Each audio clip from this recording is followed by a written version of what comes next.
যে নবীর জামানাতে, যে আবু বকরের জামানায়, যে উমরের জামানায়, যে উসমানের জামানায়, আলীর জামানায় মিলাদ ছিল না, কিয়াম ছিল না, নবীকে হাজির নাজির বলে কেউ মানত না। ইয়া নবী সালাম আলাইকা বলে কোন জায়গায় তারা সালামও দেন নাই, হাদিসেও পাওয়া যায় নাই, কোন জায়গায় পাওয়া যায় না। বর্তমান জমানায় যদি কোন দল বলে আমার নবী স্টেজের মধ্যে এসে হাজির, আমার নবী মদিনার দিকে সব দেখতেছে, এমন বলে যারা আকীদা পোষণ করবে, যে আকীদা নবীর জামানাতেও নাই, আবু বকরের জামানাতেও নাই, উসমানের জামানাতেও নাই, আলীর জামানাতেও নাই, যে আকীদা হক জামানার মধ্যে নাই, যে সমস্ত আকীদাগুলা, সেই আকীদাগুলা যদি বর্তমান জামানাতে প্রকাশ পায়, সব হলো ভ্রান্ত, শিয়াদের মতো সব হলো প্রতিহত, ঠিক কিনা? মুসলমানি বুয়াদ গরদান নেহাদান আয়নানে খুদ বদস্ত খাজাদাদান গর্বা সুরত আদিমি ইনসাবুদে আহমদ আবু জাহল হাম এক সাবুদে আদিমিরা আদিমিয়ত লাজেমাস উদেরা গরবু নবশদ হাইজামা। মানুষ মানুষের মতো দেখলে এক হইলে মানুষ হয় না। রহমাতুল লিল আলামিনকে দেখতে আর আবু জাহিলকে দেখতে তো দেখতে একই রকম মনে হয়েছে, কিন্তু আবু জাহিল তো রহমাতুল লিল আলামিনের মতো হয় নাই। আল্লাহর নবীকে আল্লাহ পাক যে সম্মান দুনিয়ার মধ্যে দিয়েছেন, যে শ্রেষ্ঠ মর্যাদা, যদিও নবীর মতো দেখতে একই রকম, কিন্তু মানুষ দেখতে একই রকম হইলে কি হবে? একজন হলো জাহান্নামী আবু জাহিল, ঠিক কিনা?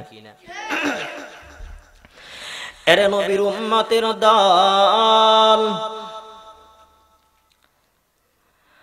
আল্লাহ পাক সকলকে জান্নাতের মধ্যে নিবেন না, সকলকে জান্নাতের ওয়ারিস বানাইবেন না, কিন্তু আল্লাহ পাক জান্নাতের মধ্যে এক একজনের জন্য এক একটা বাড়ি, এক একটা প্লট নির্ধারণ করেছেন।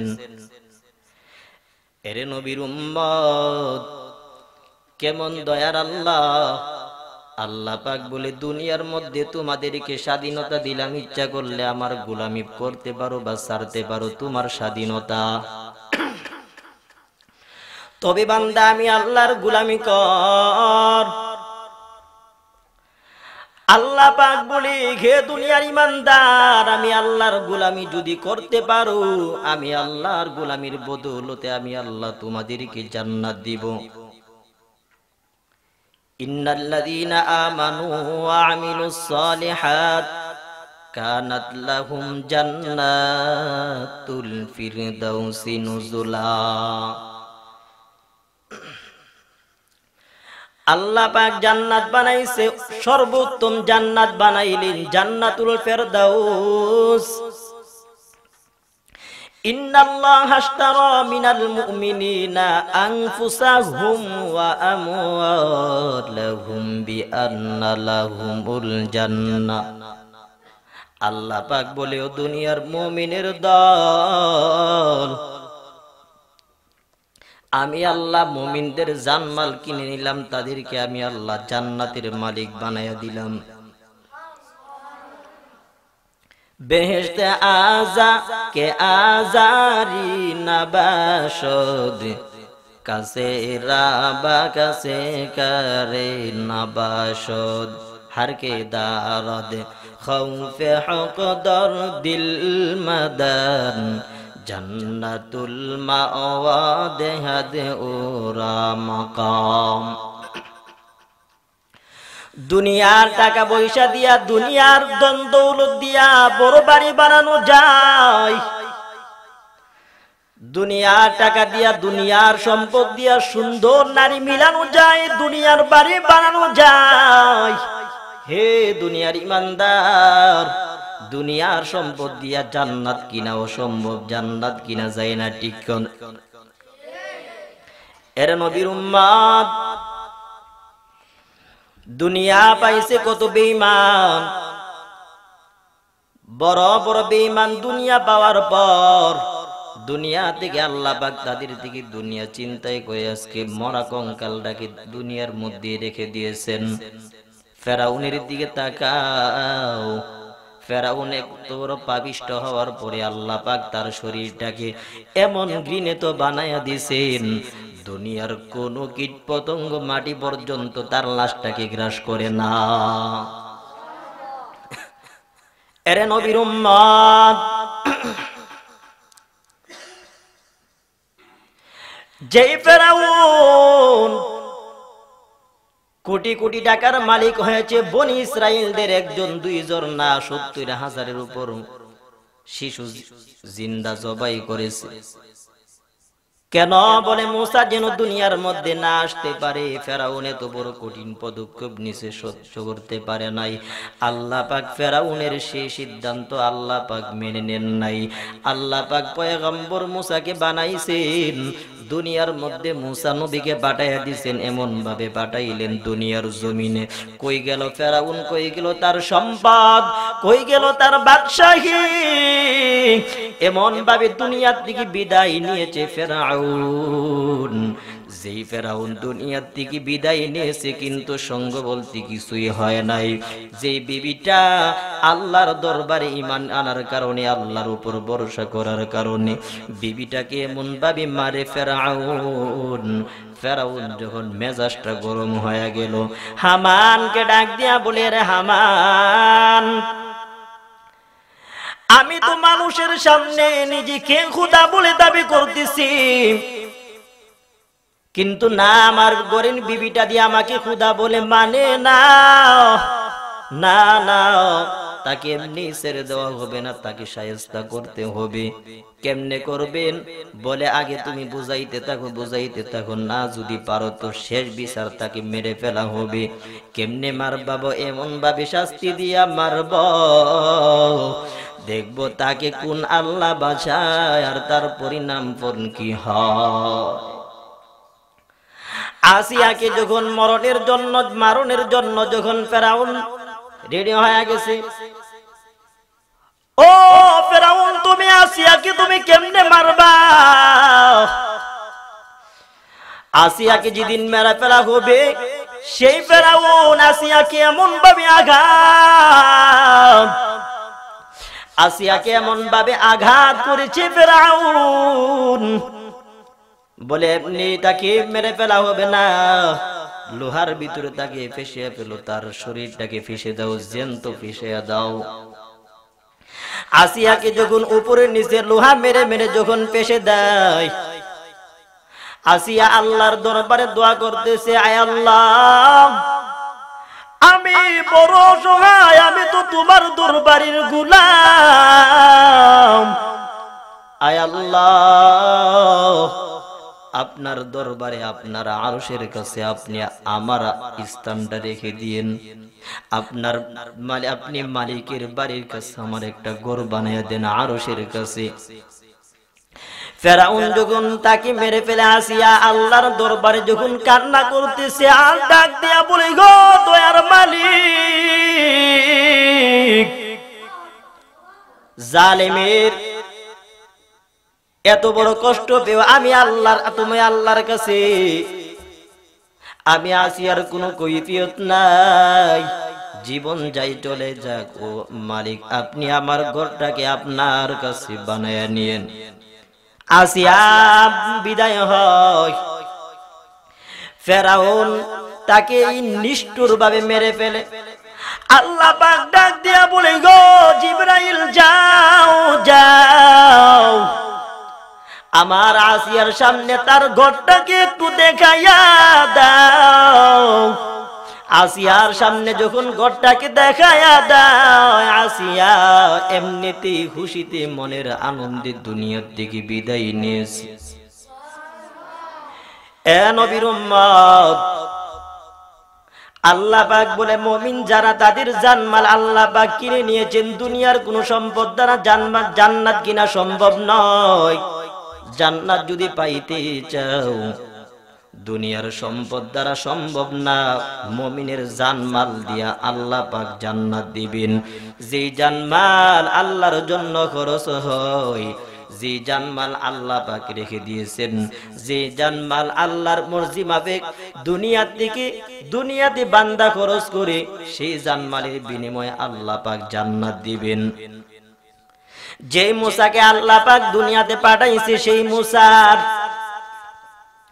কারণকে একবার দুইবার না বহুবার দিনের দাওয়াত দিয়েছে, কাম হয় নাই। হে কারণ, তোমার সম্পদের মাল সম্পদের মধ্যে তুমি যাকাত দাও। কারণ বলে, এত সম্পদ যদি আমি যাকাত দেই তো আমার তো জিন্দেগিটার মধ্যে অনেক সম্পদ চলে যায়, সহ্য হয় নাই।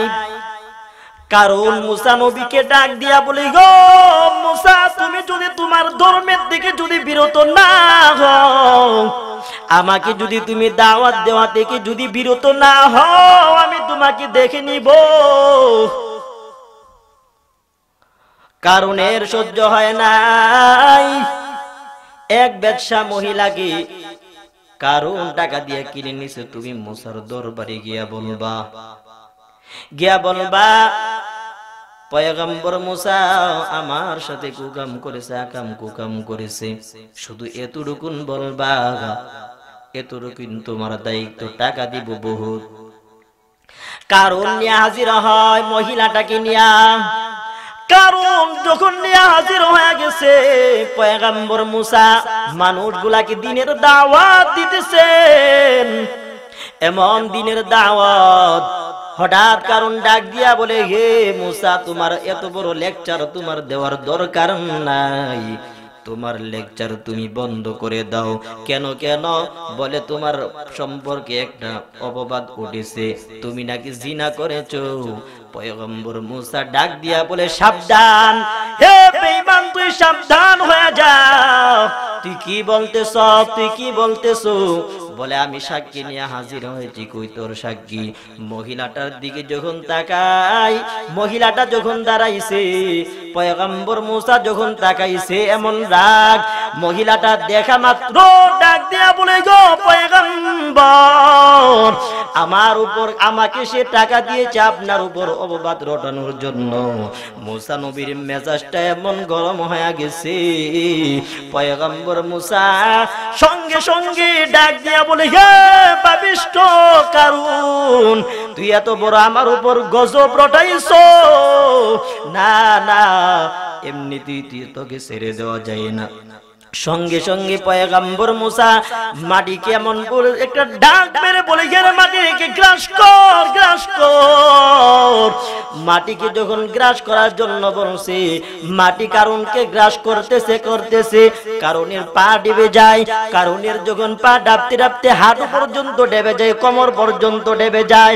কারণ ডাক দিয়া বলে, গো পয়গম্বর মুসা, আমার সম্পদের আমি সবগুলা জাকাত আদায় করব, আমি তোমার মালিকের উপর ঈমান আনবো। হে পয়গম্বর, আমাকে আপনি মাটির তল দেশে আপনি আমাকে ডাবিয়ে দিবেন না। মুসা নবীর মেজাজটা এমন গরম হয়ে গেছে, এত গরম হয়ে গেল মুসা পয়গম্বরের মেজাজ। সঙ্গে সঙ্গে মুসা ডাক দিয়া বলে, আরে মাটিকে ভালো করে গ্রাস কর, এমন ভাবে গ্রাস করে মাল সম্পদ সহ গ্রাস কর। এমন ভাবে গ্রাস করছে ফেরাউনের সেই সাথে কারুনকে এমন ভাবে গ্রাস করছে, আস্তে আস্তে দেখা যায় কারুন সব কিছু নিয়ে মাটির তল দেশের মধ্যে চলে যায়। জোরে কর নাউজুবিল্লাহ। আরে নবীর উম্মতের দল, মুসা নবীর সাথে বিরোধিতা করতে যায় কারণের ধ্বংস। সে কারণ কিয়ামত পর্যন্ত নিচের দিকে ডাবতে নিচের দিকে যাবে। কিন্তু ফেরাউনকে এইভাবে তাকিয়ে রেখে দিয়েছেন, তার লাশটা কেউ ধরে না। কোটি টাকার মালিক দেখো অভাব হয় না দূর, গরিব ঘুমাই গাছতলাতে মনটা বাহাদুর। ফেরাউনের লাশটা দেখো মিশর জাদু ঘরে, খায় না কোনো পোকামাকড় সবাই ঘৃণা করে। হৃদয়টা কি বেজাহার নম্রতা সদা, রহমত আসিবে সেটাই প্রভুর ওয়াদা। বরণ বড়াই থাকলে দিলে রহমত আসে না, নিজেকে নিজে ছোট মনে করিও সদা। উঁচু জমিনের পানি যেমন নিচ জমিনে যায়, তেমনি খুদার রহমত আসে কলবের হৃদয়। বুক বিলাসের বাড়ি গাড়ি পরে রবে সব, বুক বিলাসের বাড়ি গাড়ি পরে রবে সব। আল্লাহ মহান একজন আছেন মোদের প্রভু রব, আল্লাহ মহান একজন আছেন মোদের প্রভু রব। এরে নবীর উম্মত, আল্লাহ পাক মুমিনকে জান্নাত দিবেন কোন বাড়ি গাড়ি দেখা না। আন আবি হুরায়রা রাদিয়াল্লাহু তাআলা আনহু قال قال رسول الله صلى الله عليه وسلم لا ينظر الله إلى صوركم وإلى أموالكم ولكن ينظر إلى قلوبكم وأعمالكم। আল্লাহ পাক তোমাদের স্বরূপ দেখবেন না, আল্লাহ পাক তোমাদের মালের দিকে তাকায় না, আল্লাহ পাক তোমার আমলের দিকে তাকায়। আল্লাহ পাক বান্দা তোমার আমল কেমন, তোমার দিলটা কেমন, দিলের দিকে তাকায়। যার দিল ভালো তার সাথে আল্লাহ পাক আছে। মায়ার নবী আরেক হাদিসের মধ্যে বলেন, আল্লাহ পাক ডাক দিয়া বলে, দুনিয়ার বান্দা যেমন আমি আল্লাহ সম্পর্কে ধারণা করে, আমি আল্লাহ তার সাথে তেমনি ব্যবহার করি। হ্যাঁ নবীর উম্মত, আল্লাহর গোলাম, কেমন মায়ার নবী, রাহমাতুল লিল আলামিন আমাদের নবী, যেই নবী খাতামুন নবিয়্যিন হিসাবে দুনিয়ার মধ্যে এসেছেন। পয়গম্বর দুনিয়ার দিকে বিদায় নিয়ে চলে গেছেন। কেমন আমার মায়ার নবী ছিলেন, যেই নবীর উপর আল্লাহ পাক ঐশী বাণী আল কোরআন নাজিল করেছেন। কোরআনের কেমন দাম, কোরআনের কেমন পাওয়ার, কোরআনের আমল করেছেন কত বেশি কত বেশি কত বেশি। এ নবীর উম্মত, কোরআন হলো আল্লাহ পাকের দেওয়া শেষ কিতাব, শ্রেষ্ঠ কিতাব, আসমানি গ্রন্থ আল কোরআন। আল্লাহ নবী ডাক দিয়া বলে, আমি হলাম আনা খাতামুন নবিয়্যিন লা নাবিয়্যা বা'দি, আমি হলাম শেষ নবী, আমার পরে আর কোনো নবী নাই। আল্লাহর নবী আরেক হাদিসের মধ্যে বলেন, লাউ বাদালাকুম মূসা ফাত্তাবাতুমুহু ওয়া তারাকতুমুনি লা দালালতুম আন সাওয়াইস সাবিল। এ নবীর উম্মত, আল্লাহর নবী ডাক দিয়া বলে, হে জমানার ইহুদিরা, তোমাদের সামনে যদি মূসা নবীও থাকতো, হে মুমিনের দল, তোমাদের সামনে যদি মূসা নবীও যদি প্রকাশ পাইতো, আর সেই মূসা নবীকে যদি তোমরা মেনে আমি নবীকে ছেড়ে দিতা, তো নির্ঘাত তোমরা সঠিক পথ থেকে তোমরা ভ্রান্ত হয়ে যাইতা। যদি নবী মূসা থাকতো, সেই নবী মূসা আমি পয়গম্বরের অনুসরণ করা লাগতো। আমি অনুসরণ ছাড়া মা ওয়াসিআহু ইল্লা ইত্তিবাই, আমার অনুসরণ ছাড়া তার কোনো গতি ছিল না। তেলাওয়াত কৃত হাদিসের মধ্যে আল্লাহ পয়গম্বর ডাক দিয়া বলে, বনি ইসরাইলদের দল হয়েছিল ৭২টা, আর আমাদের নবীর দল হবে ৭৩টা, একটা বেশি হবে। সাহাবায়ে কেরাম প্রশ্ন করলেন, ক্বালু মান হিয়া ইয়া রাসূলুল্লাহ, ক্বালা মা আনা আলাইহি ওয়া আসহাবি।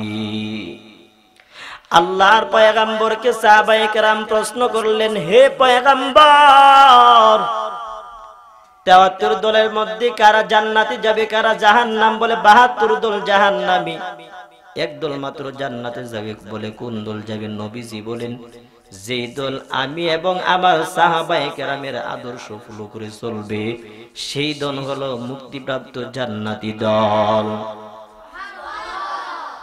এই হাদিসের ব্যাখ্যায় আল্লামা ইমাম বড় পীর আব্দুল কাদের জিলানী রাহমাতুল্লাহি আলাইহি এই হাদিসের ব্যাখ্যা করতে গিয়া বলেন যে ৭২ দল যে মুমিন, যারা জাহান্নামী হয়ে যাবে তাদের দল প্রকাশ।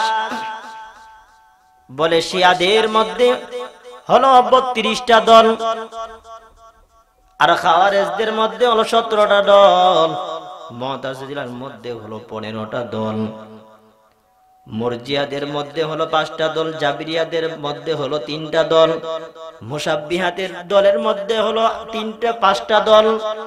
এই হলো 72 দল আগে প্রকাশ পেয়েছে, নতুন করে প্রকাশ পাওয়ার কোনো প্রয়োজন নাই। এখন যত দল দেখা যায় আর যত মত দেখা যায়, আহলে সুন্নাত ওয়াল জামাতের যত দল আর মত বের হইতেছে আগে থেকে বের হয়ে আসছে, এখন শুধু সমাজে সমাজে ছড়তেছে, ছিড়াইতেছে, ঠিক কিনা? এরে নবীর উম্মত, আল্লাহর গোলাম, সব দল জাহান্নামে যাবে, একটি মাত্র দল জান্নাতের মধ্যে যাবে। কোন দল? যারা 4 গুণওয়ালা হয়ে গেছে তাদের দলটা হলো জান্নাতি, বাকি সব দল হলো জাহান্নামী। কাসেম নানুতুবি রহমাতুল্লাহি আলাইহি কে শিয়ারা বহসের জন্য ডাক দিছে। এই সময় তো কাসেম মাওলানা কাসেমকে সুন্নি মোল্লা বলা হতো, সুন্নি মোল্লা। আর শিয়ারা আমাদেরকে সুন্নি বলে দাবি করতো, সুন্নি বলে আমাদেরকে ডাকতো। সুন্নি মোল্লা কাসেম নানুতুবিকে ডাক দিছে, কিন্তু বর্তমান জমানার সুন্নি হয়ে গেছে একদল নামবাড়ি ভণ্ড বাটফারের দলেরা, ঠিক কিনা? এ নবীর উম্মত, আল্লাহর গোলাম, বাটপারি মার্কা সুন্নি হলে কি লাভ? মিষ্টির কার্টন থাকলে কি লাভ হবে? মিষ্টির কার্টনের মধ্যে যদি মিষ্টি ছাড়া ভিন্ন কিছু থাকে, লাভ আছে? উপরে উপরে সুন্নি দাবি করে কোনো লাভ নাই, কোনো লাভ নাই। যারা নবীর আদর্শ এবং সুন্নত লেবাস যারা নিজেরা গ্রহণ করেছে, তারা যদি সুন্নি বলে দাবি করে তো মেনে নেওয়া যায়, তারা হলো সফলতার দরওয়াজায়। আর নাম দিয়া যারা আমাদেরকে গালি দেয়, আমরা তো কোনোদিন তাদেরকে সুন্নি বলেও ডাক দেই না, গালিও দেই না। যারা আমাদেরকে ওয়াহাবি বলে গালি দেয়, আমাদের সুন্নি নামটা কেড়ে নিয়ে নিজেদের কাছে লাগাইয়া দিছে। আজকে গালি দিতেছে আমাদেরকে, নাম ধরে ধরে ওয়াহাবি নোয়াবি বলে গালি দেয়। কোনোদিন তাদেরকে তো আমরা বলি নাই ওয়াহাবি বলে, কোনোদিন আমরা নিজেরা দাবি করি নাই, তারা আমাদেরকে ডাকে। কিসের সুন্নি রে ভাই? কাসেম নানুতুবি রহমাতুল্লাহি আলাইহি যখন বসের জন্য ডাক দিছে, কোন দল সঠিক দল, কোন দল সঠিক, সঠিক দল বোঝার জন্য কাসেম নানুতুবিকে ডাক দিছে। বহাস শেষ হয়ে যাইতেছে, না না মাওলানা কাসেম আসতেছে না, শিয়ারা ভাবছে এরা বুঝি জয় হয়ে গেছে, জয় হয়ে গেছে। জয় জয় হওয়া কি সহজ? কাসেম নানুতুবি রহমাতুল্লাহি আলাইহি যখন বহসের শেষ মুহূর্তে যখন আসতেছে, শিয়ারা দেখে মাথা গরম। কাসেম নানুতুবি রহমাতুল্লাহি আলাইহি আস্তে আস্তে আস্তে আস্তে আস্তে আস্তে করে নিজের পায়ের জুতাগুলিকে বগলের নিচে রাখছে। জুতা এবার তুইলা সুন্দর করে যত্নে বগলের নিচে রাখছে। কি মোল্লা, জুতা নিয়া বগলের নিচে জুতা নিয়া কেন যাও? সভা মন্ডলীরা বলে, ও হুজুর আপনি জুতাটা রেখে যান। বলে না না, জুতা যদি রেখে যায়, শিয়ারা এমন সুর, এরা আমার জুতা নিয়ে ফালাইব, এখানে জুতা থাকতো না। চোর, শিয়ারা চোর। যারা তাদের মৌলানা মাথা গরম, মাথা গরম, কি বলতেছে?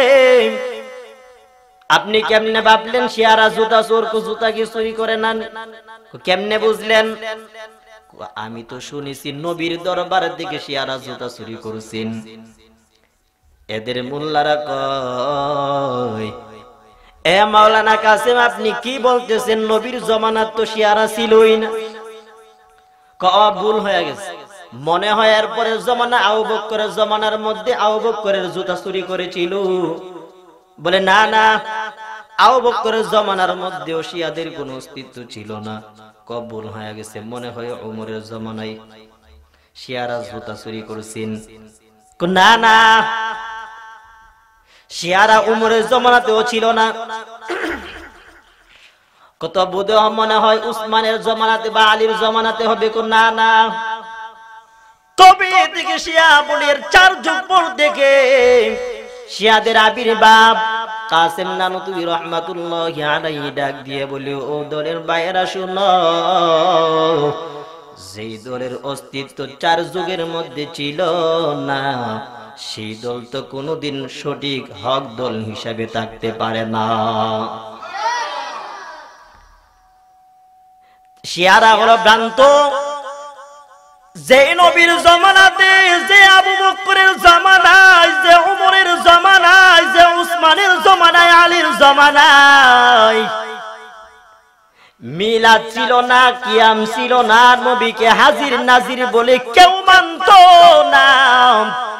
ইয়া নবী সালাম আলাইকা বলে কোন জায়গায় তারা সালামও দেন নাই, হাদিসেও পাওয়া যায় নাই, কোন জায়গায় পাওয়া যায় না। বর্তমান জমানায় যদি কোন দল বলে আমার নবী স্টেজের মধ্যে এসে হাজির, আমার নবী মদিনার দিকে সব দেখতেছে, এমন বলে যারা আকীদা পোষণ করবে, যে আকীদা নবীর জমানাতেও নাই, আবু বকরের জমানাতেও নাই, উসমানের জমানাতেও নাই, আলীর জমানাতেও নাই, যে আকীদা হক জমানার মধ্যে নাই, যে সমস্ত আকীদাগুলা, সেই আকীদাগুলা যদি বর্তমান জমানাতে প্রকাশ পায়, সব হলো ভ্রান্ত, শিয়াদের মতো সব হলো প্রতিহত। ঠিক কিনা? হে নবীর উম্মত, আহলে সুন্নাত ওয়াল জামাতের আকীদা যেমন নবীর জমানায় যেমন ছিল এখনো তেমন আছে। আহলে সুন্নাত ওয়াল জামাতের লোকেরা আবু বকরের জমানায়, উসমানের জমানায়, আলীর জমানায় যেরকম ছিল এখনো পর্যন্ত ধারাবাহিকভাবে থাকতেছে, কোনো সমস্যা হয় নাই। ঠিক কিনা? এ নবীর উম্মত, আল্লাহর গোলাম, কিভাবে মানুষ থাকবে, কিভাবে মানুষ চলবে, কোন দল নিয়ে চলবে, দলাদলির তো পরিচয় পাওয়া যায় না। এই দল বলে আমি ভালো, সেই দল বলে আমি ভালো, অমুক বলে আমি ভালো, তমুক বলে আমি ভালো, এ অমুকরে গালি দেয়, এ তমুকরে গালি দেয়। কেউ বলে চরমনাই ওয়ালারা ভালো, বাকিরা কি ভালো না? বলে ভালো, বলে চরমনাই ভালো, বড়বানা ভালো, ভালো না হলে আটরশি, ভালো না হলে মাইজ ভান্ডারি, ফেডের ভান্ডারি। ঠিক কিনা? এরে নবীর উম্মত, যত দল বের হয়েছে মুসলমান মানুষের ঈমান হরণ করার জন্য, কি লাভ হবে? কি লাভ? কোন লাভ নাই।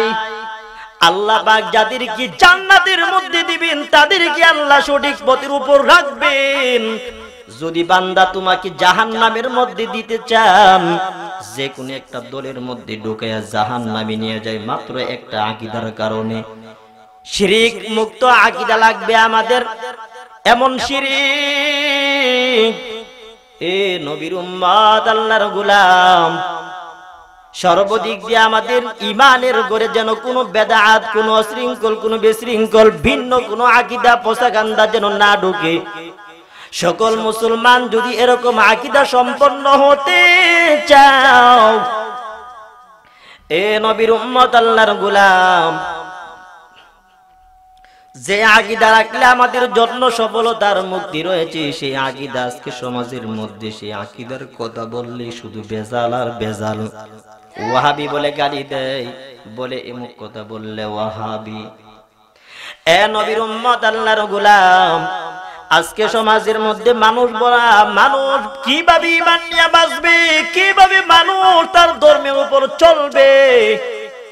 নামাজ পড়লে একদল বলে নামাজের কি দরকার, নামাজের এত দরকার নাই। জিকিরের কি এত দরকার, জিকির করলে নাকি পাগল হয়। অথচ আমাদের বুজুর্গানি কেরাম কত ভাবে ওরা জিকির করেছেন, কত নামাজ পড়েছেন, কত আমল করেছেন। এরে নবীর উম্মতের দল, আজকে আমাদের মাঝে জিকির নাই, আমল নাই, নামাজের গুরুত্ব নাই। বেশি নামাজ পড়লেই বলে মানুষ মোল্লা ভালো না, বেশি জিকির করলেই বলে যে অমুক তমুক পাগল হয়ে গেছে। ঠিক কিনা? এ নবীর উম্মত, আল্লাহর গোলাম, ও পর্দার অন্তরালের মা, আজকে তো কারোর মধ্যে আজকে দিনদারিত্ব নাই, বড় অভাব, বড় অভাব। ইমানের পাওয়ার লাগবে রে ভাই। সঠিক ইমান, সঠিক আকীদার জন্য ইলম দরকার। যদি ইলম ওয়ালা না পাও, ইলম ওয়ালাকে না পাইলে সঠিক আকীদার মধ্যে থাকতে হবে।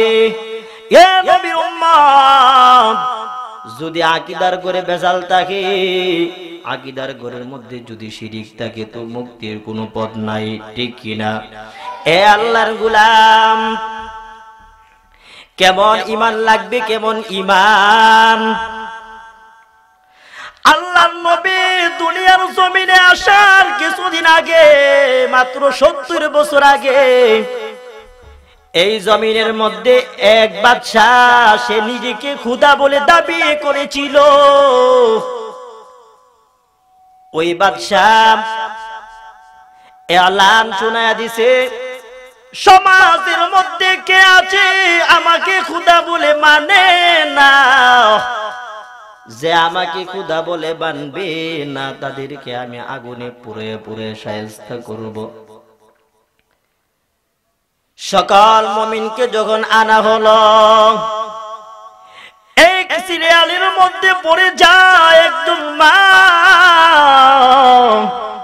মা ওই সিরিয়ালের মধ্যে পড়ে যায়, তার কুলের মধ্যে সন্তান, দুধের সন্তান। ওই মা যখন পড়ে যায়, জালিম ডাক দিয়ে বলে, গো মহিলা, তুমি নাকি ঈমান এনেছো? বলে, হ্যাঁ ঈমান এনেছি। আমার উপরে কি ঈমান আনতে পারো না? বলে, না না। এ জালিম, তোমার উপর আমি কেন ঈমান আনবো? বলে, আমি তো এখন বর্তমান জমানার খোদা। খোদাকে? আরো জোরে, খোদাকে? যে আল্লাহ দিন বানাই দিয়েছে, দিন আমাদেরকে দিতেছে, রাত্রিবেলা যে আল্লাহ আমাদের সামনে রাত্র নিয়ে আসে, যে আল্লাহ একই রঙের ডিমের ভিতরে বিভিন্ন ধরনের বাচ্চা দেয়, যে আল্লাহ মায়ের গর্ভের মধ্যে একটি সন্তান ছেলে আর একটা সন্তান মেয়ে দিতেছেন, তিনি হলেন আল্লাহ, ঠিক কিনা? আচ্ছা মানুষ বলো দেখি, রাত্র কেন কালো? সূর্য বলো কোথা থেকে এত আলো পেল? ফুলগুলো সব নানান রঙের কেমন করে হয়? ফুলগুলো সব নানান রঙের কেমন করে হয়? পাতাগুলো সবুজ বটে, ফুলের মতো নয়। দুধ কেন এত সাদা, মরিচ কেন জান? আমগুলো সব পাকলে পরে কেমন হয় তা লাল? পশু পাখি কয় না কথা, মানুষ কেন কয়? বলো বলো এসব মানুষ কেমন করে হয়? ডিমগুলো সব একই রঙের, পার্থক্য নাই মোটে। সাদা কালো বাচ্চাগুলো কেমন করে ফোটে? এ নবীর উম্মত, আল্লাহর গোলাম, চেহারা দেখতে এক, কিন্তু তার আঙ্গুলের টিপগুলো আরেকজনের সাথে মিলে না। যে আল্লাহ বিভিন্ন রঙের বিভিন্ন আকৃতিতে আমাদেরকে দুনিয়ার মধ্যে পাঠাইছেন, এ নবীর উম্মত, সে আল্লাহকে চিনলাম না। ওই দুধের মহিলার বাচ্চাটাকে যখন ডাক দিয়া বলে, জালিম, যদি আমাকে তুমি খোদা বলে না মানো, তো তোমাকে আমি আগুনের মধ্যে ফেলে দিব। বলে, কোনো সমস্যা নাই। মায়ের মনটাকে দুর্বল করার জন্য মায়ের কুলের বাচ্চাটাকে যখন টান মেরে যখন আগুনের মধ্যে ফেলে দেয়, মা বাচ্চাটার দিকে তাকায় আছে। বাচ্চাটা আগুনের মধ্যে যখন পড়ে যায়, তখনই বাচ্চাটার জবান থেকে আওয়াজ বের হয়ে যায়। যে বাচ্চা মায়ের কোলে থাকাকালীন কথা বলতে পারতো না, সেই বাচ্চা আগুনের মধ্যে পড়া মাত্র ডাক দিয়ে বলে, মাকে, ও মাগো, যে আগুন দেখে বই করতেছো, সেই আগুন তো আগুন নয়। এই আগুন এখন ফুলের বাগিচা। এ মা তুমি আগুনের মধ্যে ঝাঁপ দাও, ঝাঁপ দাও। জালিম তাকায় দেখি বাচ্চাটা আগুনের মধ্যে পড়েও খেলতেছে। মা আগুনের মধ্যে ঝাঁপ দেওয়ার জন্য পাগল হয়ে গেছে। মা সন্তান দুজন মিলে দুনিয়া থেকে বিদায় নেওয়ার জন্য ইমানের অগ্নিশিখায় পরীক্ষা পাশ করেছে। দুজন আগুনের মধ্যে ঝাঁপ দিয়েছে। সকলে তাকায়া দেখে আগুনের মধ্যে পড়ার পরেও তারা পড়ে না, ছায় হয় না। আল্লাহর গোলামেরা তাকায়া ওই দিন হাজার হাজার লক্ষ মানুষ কালেমা পড়ে মুসলমান হয়েছে। এ নবীর উম্মত, আল্লাহর গোলাম, ঈমান লাগবে, মজবুত ঈমান। এ পর্দার অন্তরালের মা, আজকে তুমি যেভাবে তাকো না কেন, হে মা,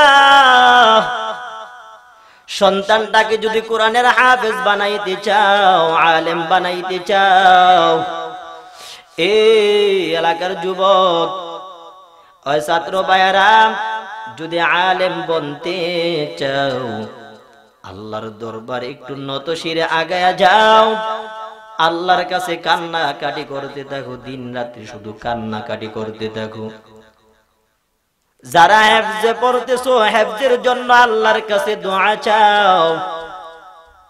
আল্লাহ পাক যদি রাজি হয়, সন্তুষ্ট হয়, সময় লাগবে না, আল্লাহ পাক অতি অল্প সময়ের মধ্যে হাফেজ বানায়া দিবে।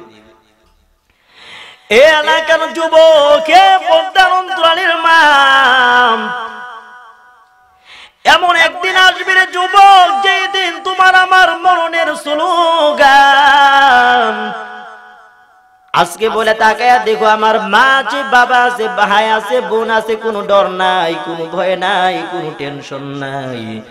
আমাদের আজকে মনে হয় জীবনটা বোধ হয় এত লম্বা, অথচ কি একটু তাকায়া দেখো না রে যুবক, একটু কি তাকায়া দেখো না, কত মানুষ, বিভিন্ন ধরনের মরণ।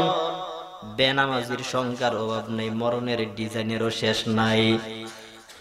এ নবীর উম্মত, এত মরণ, এত স্লোগান, এত স্লোগান।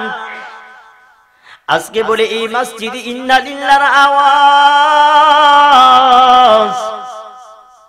ফজরের সময় ইন্না লিল্লাহর আওয়াজ বেজেছে, আবার মাগরিবের সময় ইন্না লিল্লাহর আওয়াজ বাজলো। মুসলমান, এত মরণ, এত ইন্না লিল্লাহর আওয়াজ, এরপরেও তো আমাদের ভিতরে মরণের কোনো ডর নাই, ভয় নাই।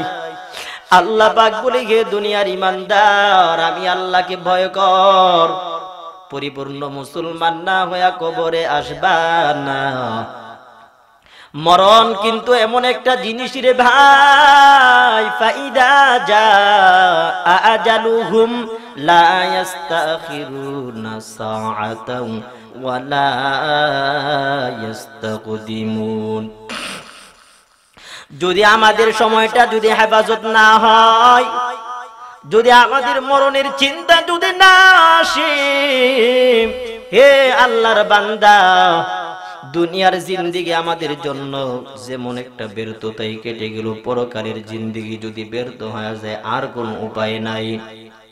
মরণ এক মুহূর্ত আগেও আসবে না, পরেও আসবে না। মরণ থেকে যতই পালাও, মরণ তোমায় লইবে গিরি। যদিও সদন আকাশ পরে পালাও, সে তাই লাগিয়ে সেরি। নদীর এপার ভাঙ্গে ওপার গড়ে, এই তো নদীর খেলা। সকাল বেলার দনির তুই ফকির সন্ধ্যা বেলা। নদী পথে নৌকা চালাও, ওরে মাঝি ভাই, বেলা ডুবার আগে আমি ওপার উঠতে চাই। ডুবে গেলে বেলারে আর উঠে না, ভেঙ্গে গেলে মেলারে আর জমে না। हकीकत से तो दुनिया बेखबर है, दुनिया की नुमाइश पर नजर है। नमी गोयम के आज दुनिया जुदा बाश, बहर कार के बाशी बा खुदा बाश। এ মুসলমান ভাই ও আল্লাহর গোলাম, দুনিয়ার জিন্দেগিতে যে নৌকাটাকে নিয়ে চলতেছি, নৌকাটার বইটাকে মজবুত করে নাও, ইমানের তক্তাটাকে মজবুত করে নাও। কারণ অন্ধকার কবর বড় কঠিন। যেই কবরের মধ্যে একবার যদি আমরা ঢুকে যাই, হে আল্লাহর বান্দা, দুনিয়ার জিন্দেগিতে আর ফিরে আসার চিন্তা করলে কোনো লাভ হবে না। এ আল্লাহর বান্দা, মরণ এমন একটা প্রাণী, মরণ এমন একটা বস্তু, যে বস্তু তোমার আমার সামনে আসবে। মরণ এমন একটি পেয়ালা, যে পেয়ালার শরবত সকলেই পান করতে হবে, কেউ পান না করে থাকে নাই। আজকে কতভাবে মরণের এলান, পানিতে পড়ে যুবকের মরণ, গাড়ি অ্যাক্সিডেন্টে করে যুবকের মরণ, স্ট্রোক করে মরণ, ঘরের বিছানায় মরে গেছে, সকাল বেলা মৃত হয়ে বেঁচে উঠছে। এ আল্লাহর গোলাম, এত আওয়াজ, এত আওয়াজ, এত আওয়াজ, ইন্নালিল্লাহর আওয়াজ, এরপরেও আমাদের ভিতরে কোনো পরিবর্তন নাই। আমরা দিকভ্রান্ত হয়ে এদিক সেদিক আমলবিহীন, শূন্যবিহীন ঘুরতেছি। এ আল্লাহর বান্দা, ইমানটা কি মজবুত বানায়া নাও। মা বাবার জন্য কল্যাণের দোয়া করো। মা বাবা দুনিয়ার জমিন নাই, সেই মা বাবার জন্য দোয়া করতে থাকো। হে নবীর উম্মত, আল্লাহ পাক বলে, হে বান্দা, আল্লাহকে মানে ভয় কর, মানে আল্লাহর আযাবকে ভয় কর। কারণ আল্লাহ পাক ভয়ঙ্কর না, আল্লাহ পাক ভয়ঙ্কর না, আমার মাওলার আযাব বড় ভয়ঙ্কর। হে বান্দা, আমি মাওলার আযাব কেমন ভয়ঙ্কর জানো? ইয়া আইয়ুহান নাসু তাকু রাব্বাকুম ইন্না জালজালাতাস সাআতি শাইউন আযীম ইয়াওমা তারাউনাহা তাযহালু কুল্লু মুরদিআতিন আম্মা আরদাআত ওয়া তাদউ কুল্লু যাতি হামলিন হামলাহা ওয়া তারান নাসা সুকারা ওয়া মা হুম বিসুকারা ওয়ালাকিন্না আযাবাল্লাহি শাদীদ।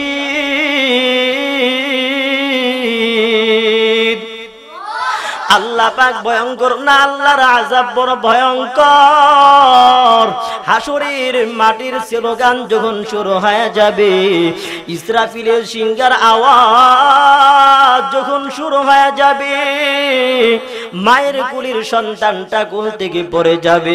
হে আল্লাহর বান্দা, দুধের সন্তানটা পড়ে যাবে, গর্ভবতীর মা হালাস হয়ে যাবে, কিন্তু মাটি আর পাবে না। মানুষ এদিক সেদিক শুধু হেলে দুলে পড়ে যায়। হে আল্লাহর বান্দা, ডাক দিয়া বলবে, তোমরা কি নেশাগ্রস্ত? বলে, না না, আমরা নেশাগ্রস্ত না। তারা নেশাগ্রস্ত না। কেন হেলে দিলে পরে যায়? আল্লাহ পাক উত্তর দিয়া বলেন, ওয়ালাকিন্না আযাবাল্লাহি শাদীদ। আল্লাহর আযাব বড় ভয়ঙ্কর। হে এলাকার মুসলমান, মাওলা পাকের আযাব এত ভয়ঙ্কর যে আযাবের মধ্যে একবার সম্মুখীন হয়ে গেলে আর কোন নিস্তার নাই।